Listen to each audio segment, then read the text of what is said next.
Hi, Charlie. If I think back to the beginning, if I think back to pop stars, the rivals, I never had any expectations for 6 years down the line. In fact, I don't think I'd ever thought about my life in years yet.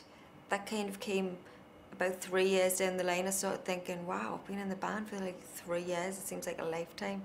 So I don't think I ever really thought that far ahead. I just knew that what we had was special as a group and that we were determined, and all that's paid off, and here I am 7 years down the line. So I never would have expected to be here, not in a million years, but I would never have expected not to be. So that's a strange question to answer for me, but here we are, and I'm happy about it.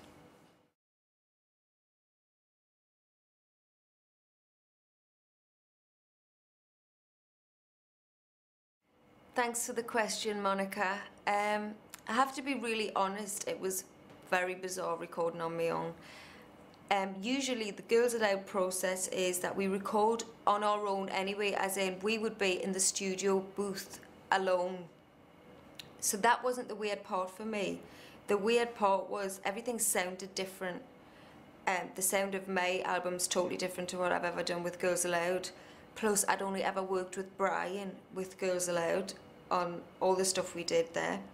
So I was working with new producers. I was in a strange country for most of it, and totally on my own. And everything I sang, I knew would be on the record. So usually if you sing a bit and you think, that doesn't sound great, that doesn't really suit me, there was none of that, because I was gonna have to sing it.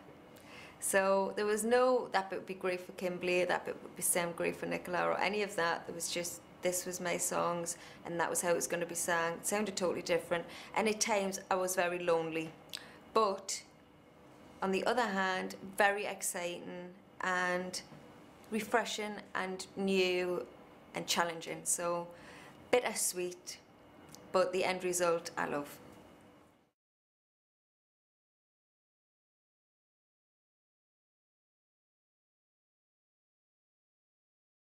Hi, Lauren. Yes, I have written the lyrics on some songs on the album. That is 3 words: make me cry,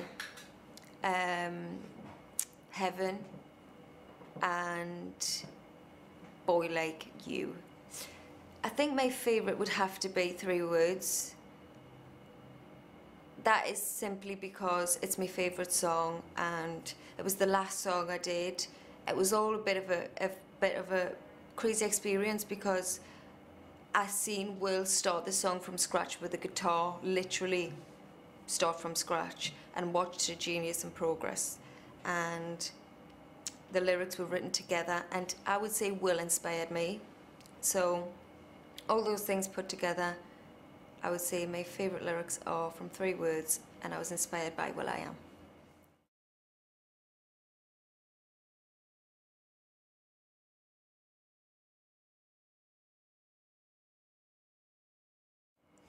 Sarah, push 10. Yes, push 10 was put in the box for a little while, but she's back, hopefully. It won't be for every song, because every song doesn't lend to that kind of dancing, but I would love to do more of the push 10 style dance. It's my favourite ever, and watching the whole diversity and flawless and people like that come through is exciting and really inspiring. So I hope to be able to do a bit more of that style of dancing on my album. Fingers crossed that the songs lend to it, but yes, definitely love to.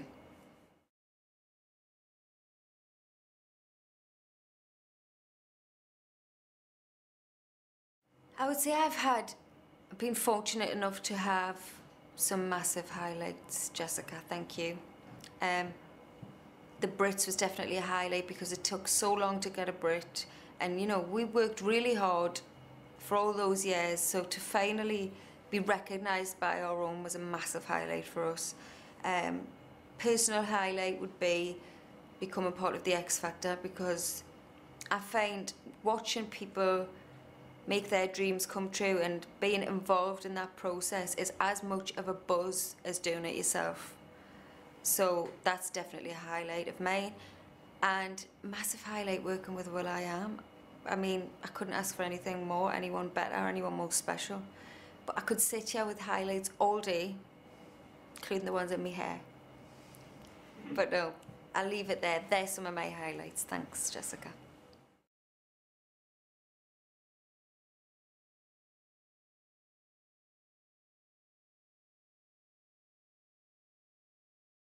The best advice I was ever given was that this is not all glitz and glamour. That is very true.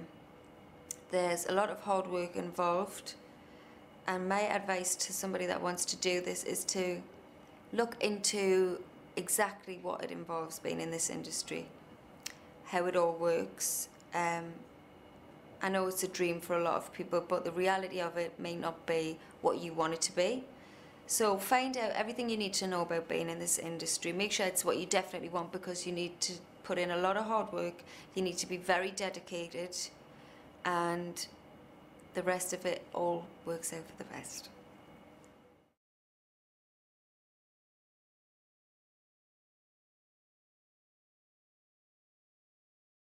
That's a good question, Cassie, because a lot of people ask me that. And at present, all the Girls Aloud clothes from the tour, the leotards, the glitzy glamorous dresses, are all in storage.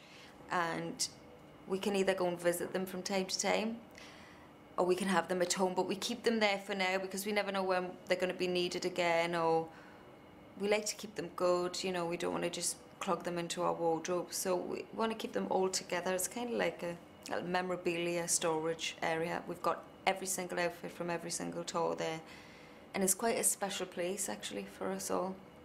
So yeah, they're in storage.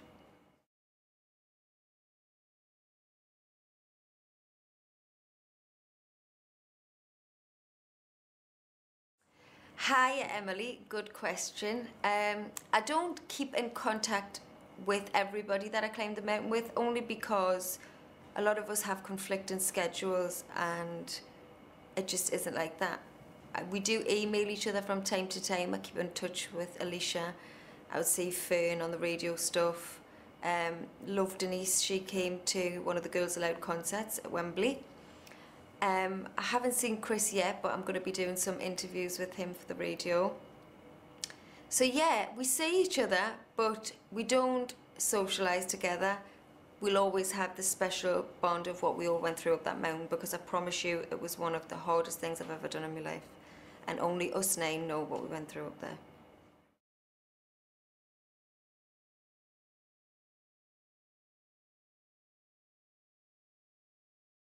I can play the triangle, Martin.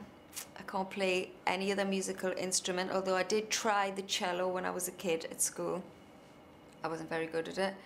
And I did try the piano, and that is the one instrument I would love to be able to play. I idolise Alicia Keys, and if I could sit at a piano and play and sing, that would be one of the best things I could do. So if I could learn any instrument, it would be the piano.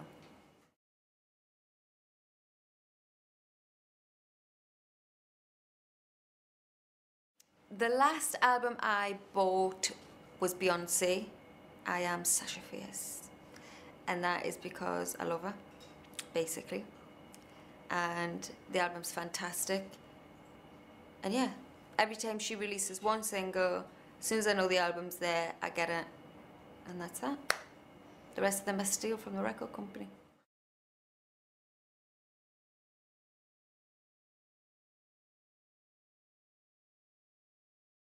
Hi Levi, nice name by the way. The best present I've ever received from a fan. That's tough. I got a Millie's cookie once, which was amazing.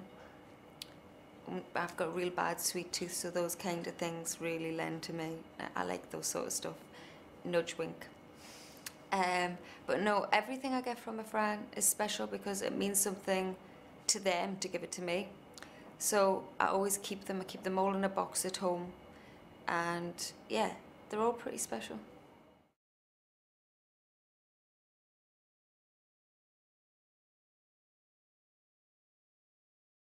I'm not really a pampering type of girl. I like to indulge in chocolate, which is not good, biscuits and a cup of tea. But recently I enjoyed a massage which I'm really not usually enjoying. I don't like strange people rubbing their hands around my body. It's just not something I enjoy unless I need it for like medical reasons. But I actually enjoyed a relaxing one recently when I took my mother away on holiday, so maybe that could be something I'm heading towards enjoying more. So maybe I'll treat myself to a few more relaxing massages.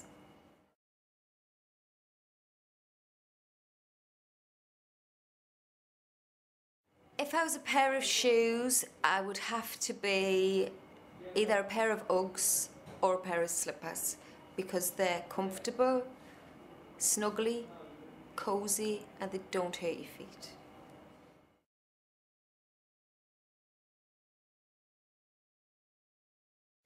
Chantel, my favourite designer would be... Oh. I've got a few, you know. I wouldn't like to pick one.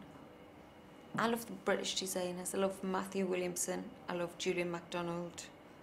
And then I love all the obvious ones like Gucci. Yeah, I love loads of designers, but I also love loads of high street stuff, so that would be hard for me.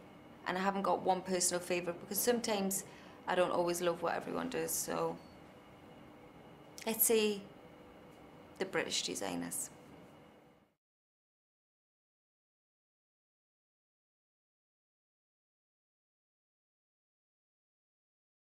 Okay, Nabila, good question.